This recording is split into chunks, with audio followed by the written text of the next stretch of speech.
Baik, bismillahirrahmanirrahim. Assalamualaikum warahmatullahi wabarakatuh. Perkenalkan, nama saya Indra Pratama, saya CGP Angkatan 11.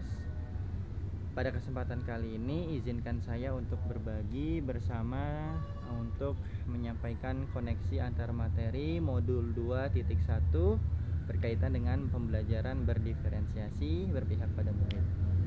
Yang saya pahami tentang pembelajaran berdiferensiasi adalah pembelajaran di mana kita berpihak kepada murid dengan kita menawarkan berbagai strategi pembelajaran agar mereka bisa memilih sesuai dengan apa yang menjadi minat, apa yang menjadi kesenangan bagi murid-murid kita.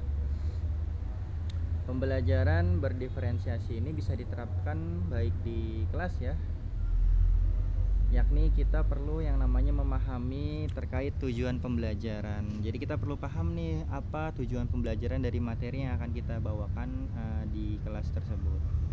Lalu selain kita memahami tujuan pembelajaran, kita juga perlu memahami bagaimana kondisi murid-murid kita. Kita perlu tahu nih kesiapan mereka dalam belajar seperti apa, lalu bagaimana minat mereka, kesenangan mereka, lalu juga profil belajar dari mereka, sehingga ketika kita mengetahui itu, kita bisa menyesuaikan dengan pembelajaran yang nantinya akan kita bawakan. Misal kita melakukan pra-assessment ya, baik assessment di awal, assessment kognitif dan lainnya, sehingga kita bisa tahu nih sejauh mana kesiapan belajar murid kita. Nah, pembelajaran berdiferensiasi ini sangatlah baik untuk kita lakukan di kelas kita. Karena apa? Karena pembelajaran berdiferensiasi ini berpihak kepada murid. Jadi kita bisa, contoh tadi ketika kita sudah tahu profil murid kita, maka kita bisa menyesuaikan dengan tujuan pembelajaran yang nantinya akan kita bawakan kepada murid-murid kita. Sebagai contoh, ketika kita menemukan ternyata ada murid yang sudah siap menerima pembelajaran secara tingkat kognitifnya baik, maka kita bisa menyesuaikan tujuan pembelajarannya. Namun ketika ada yang perlu untuk secara kognitifnya lemah, maka kita bisa menyesuaikan dengan tujuan pembelajarannya tersebut. Nah,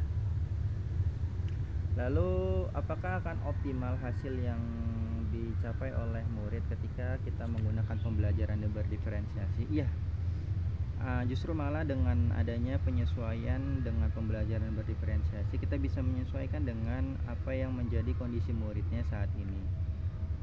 Contoh hal yang mudah deh, semisal dalam pembelajaran agama Islam, jika kita menemukan ada murid yang bisa sudah menjelaskan tentang Asmaul Husna, tentang yang dipelajari, maka akan mudah bagi dia. Tapi ketika ada yang kesulitan, maka kita bisa semisal disuruh menyebutkan 5 dengan artinya, nah dia kesulitannya, kita coba dengan 1 terlebih dahulu, dia menyebutkan dan menyampaikan artinya. Itu sudah menjadi penyesuaian dengan kondisi setiap murid yang ada, sehingga kita tidak menyamaratakan semua kepada murid-murid kita sesuai dengan kemampuannya. Seperti itu ya contohnya. Jadi justru malah hasil belajarnya akan bisa disesuaikan dengan kondisi murid yang ada, seperti itu.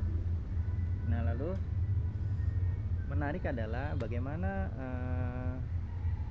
hubungan dengan materi-materi atau modul yang sudah kita pelajari di modul 1.1 sampai 1.4. Menarik bahwa dari modul 1, baik dari 1 sampai 4 adalah berkaitan dengan pemikiran Ki Hajar Dewantara, yang mana muaranya adalah pembelajaran itu berpihak pada murid.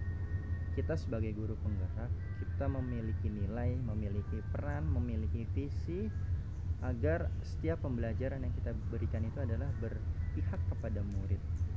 Kita melakukan disiplin positif, lingkungan yang baik, itu juga berpihak kepada murid, sehingga dalam hal ini pembelajaran yang kita lakukan adalah juga berpihak kepada murid, sehingga ini saling terkoneksi antara satu materi dengan materi yang lain, bahwa pembelajaran yang kita berikan adalah berupaya untuk berpihak kepada murid, sehingga murid merasakan kebahagiaan dan juga keselamatan di dalam belajar. Datang senyum, pulang gembira. Itulah yang ingin diharapkan dari pembelajaran berdiferensiasi ini. Terima kasih. Kurang lebihnya mohon maaf. Assalamualaikum warahmatullahi wabarakatuh.